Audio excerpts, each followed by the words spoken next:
How much does it really cost to rent an RV and do a road trip around America? In this video, I'm going to tell you exactly how much it costs. I know that a lot of people gatekeep the prices. There is no transparency. And you know what? I'm going to break that today. So I'm going to be the one that's going to tell you exactly how much everything costs. So when I rented the RV, I got a confirmation here, which basically shows the RV, what size it is. So it's a Class C, which is the smallest RV that you can get. They go up to a Class A, which is like those massive motor coaches.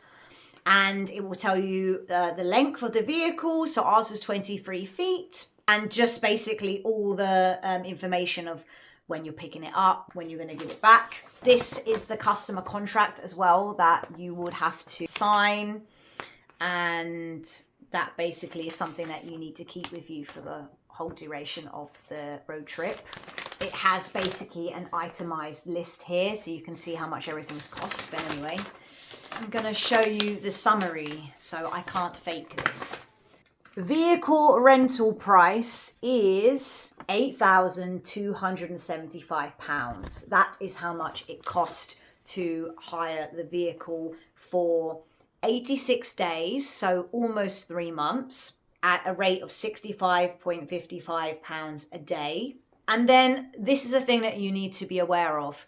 If you're doing a massive amount of mileage, you will have to pay extra for the mileage that you're doing. We prepaid a 500 mile pack, which was 1,500.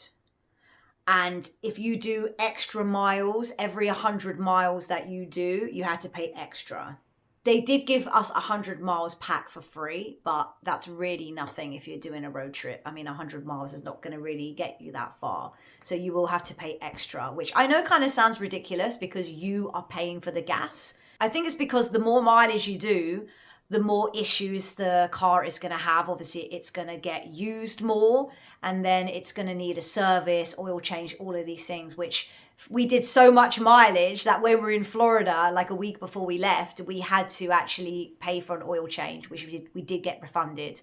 And we had a busted tire, so we had to pay $50 for that, but we got that refunded. But anyway, this is just like the starting prices.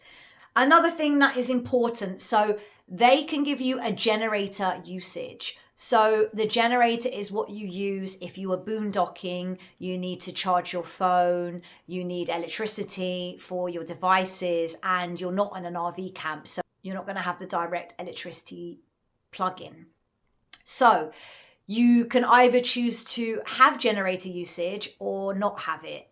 We got the unlimited generator usage just in case there was any emergencies or anything happened, because we were planning to boondock and we thought, oh yeah, we can stay in a lot of like nature places, and so we're not going to have access to that electricity source. So this would be very handy. I would say that you probably won't need this if you are planning to stay in RV parks, because we stayed more in RV parks than boondocking, and we didn't use it all. I don't know how much we used, but looking back, we didn't really need it. So it depends. Think about your situation. Think about where exactly you're going to be and how often you are going to be at RV parks to then recharge everything. When you drop the car off in a different place, then you will have a fee for that. It's not free. So the one-way drop fee was £265. We flew into LA, picked it up from there, but then we gave it back in Miami. So obviously that wasn't the same place we picked it up, which is an issue for them, because then they have a California plate RV that has to be taken back all the way to that dealership in Los Angeles. So someone is going to have to drive that across country from East Coast to West Coast. That's probably why they charge you for that. Prep fee, that's something that you can't avoid. So that was £159.04. And then we got a discount for some reason, but I don't know what that was for. They do take a deposit as well when you hire the vehicle. So it says here under bond, a bond of US dollar 1,500 is required on arrival by the vehicle supplier. So this is just held.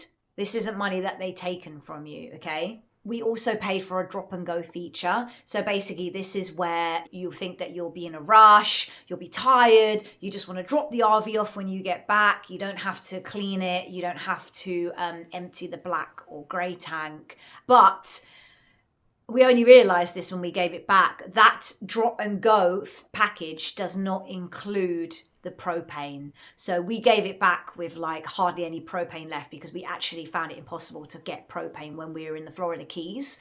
And the girl said, oh, no, the propane has to be full. Then she was going to charge us $60 for them to put it in. So it's actually cheaper for you to go and do it before you return it, basically, if you can. Otherwise, you'll have to pay that extra fee for them to then top up the propane themselves. The things that are not on here but are available to you should you wish to purchase them. The dealership gives you the option of hiring bed sheets, cooking utensils, stuff like that, because obviously the RV will be empty. We chose not to opt for that because we thought it would be cheaper to just like buy our own things because we only needed like a few basics, and we didn't like the idea of like having used bedding and pillowcases and pillows. And funnily enough, when we did drop the RV back in Miami, there was this family who they had rented the RV only for 2 weeks, and they had rented the bedding and everything.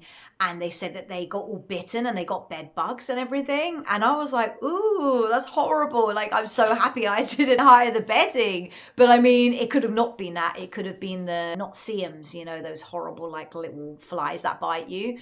But who knows?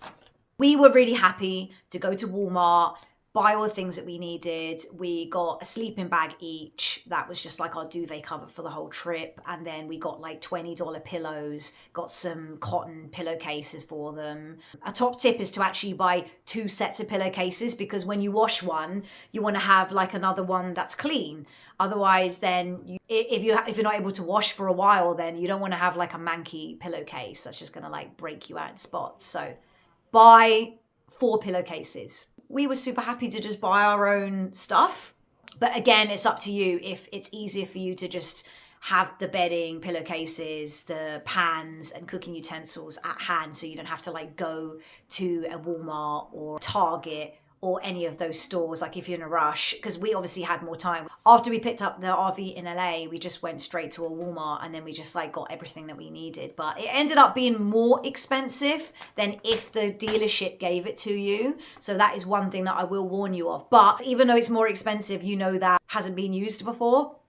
But then if you do buy all your things, obviously you can't take them home with you. But what we did is that we donated all of our stuff, like literally everything, to a homeless shelter just before we gave the RV back. There was one in Homestead, which was near the RV center. So that was good.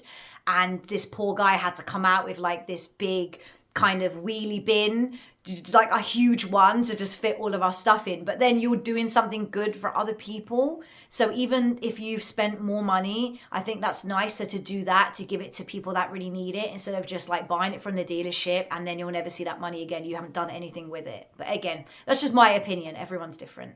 Another thing to bear in mind is that it says here vehicle age 2023 to 2025. Our RV was on the older side, where it was 2023. You might not think that's old at all, because that was literally 2 years ago. Well, we're almost in 2026, so more than 2 years ago.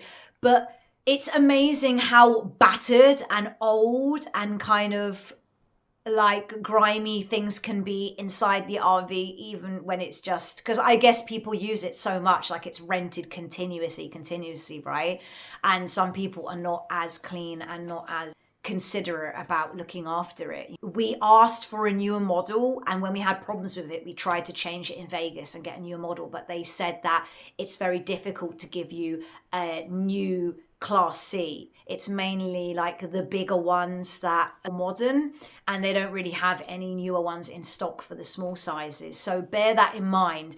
When you get to your RV, even if it's being cleaned, you still should absolutely get like wet wipes or spray and actually clean the table and the floors and everything. Because when I went there and we'd already taken and we'd left the dealership, the RV was black inside, like everywhere. It was actually really disgusting. And obviously if I checked that before we left, I would have said to them, well, this hasn't been cleaned. So either they haven't paid for the service or you guys just haven't cleaned it. They should clean it. When we're talking about total costs, I would say that it was about 13,000 for everything. Obviously, we were doing the road trip for a very long period of time. You kind of had to work out like how many miles approximately that you are going to do on your road trip to figure out how many packages you want to get. Even if the total cost is 13,000 for everything, you have to factor in, like I said, the gas. So it was about $130 to fill up the tank, and this is a Class C RV. I think it lasted about 500 miles. So just remember that roughly $130 equated to about 500 miles of driving. However, California gas prices, if you know, it's so expensive, it will cost you a lot more than, for example, Oklahoma or Texas or Florida. Like California is by far the most expensive state. It was the most expensive state of the 14 that we went to. I don't know in the whole of America if it is or not. Please, Americans, tell me, because that would be interesting to know. You're easily going to spend a couple of $1,000s just on gas. And then when we went to Walmart and we got all the essential provisions in the beginning, cleaning supplies, kitchen supplies, the bedding, the pillows, just little bits and bobs really, that came to about $300 all in all. Extra things along the way, and then food was a couple of $1,000. The RV parks was a couple of $1,000. You see where I'm getting at with this? I think in total we probably spent about 25 grand for everything. So if you want to do a 3-month road trip, that is how much it's going to cost you. That is the completely transparent, honest review.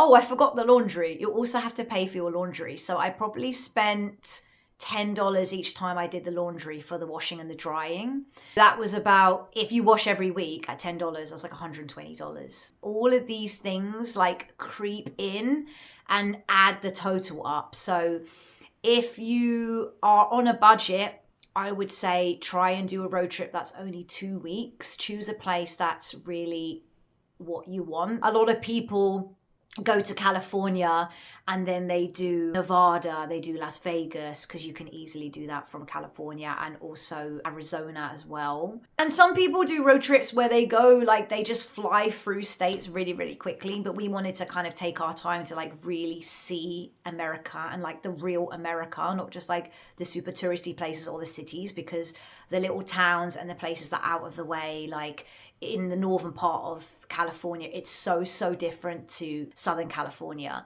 So just sit down with your partner, your friend, whoever you're planning the road trip with, and really think about where you're going to go, calculate the total mileage, think about what you're going to need to buy, what you can bring from home, because that will save you money. But again, if you're only doing a short road trip, or even we only took one big suitcase each, we really could bring like nothing. We had to buy most of our things in America, but then things are not as cheap as they used to be. That's another thing. We were quite surprised that even Walmart was like way more expensive than we remembered. Buying a bath mat was like $15. And I mean, you can get cheaper bath mats here or on eBay or on AliExpress. But obviously when you're traveling, you can't order anything online. You've got no address to send it to. So you're kind of at the mercy of getting things from the stores. And then when you do that, then you have to pay whatever the prices are. I would try to bring a few essentials from home if you can, just to save a little bit of money. Or if money's not a problem, then yeah, go to town and enjoy yourself. I hope you guys found this useful, and I hope this encourages other people not to gatekeep their costs. It's just really useful to know, because then you can think about what you've got to work with. Good luck, happy RVing, and if you have any questions, please don't hesitate to ask.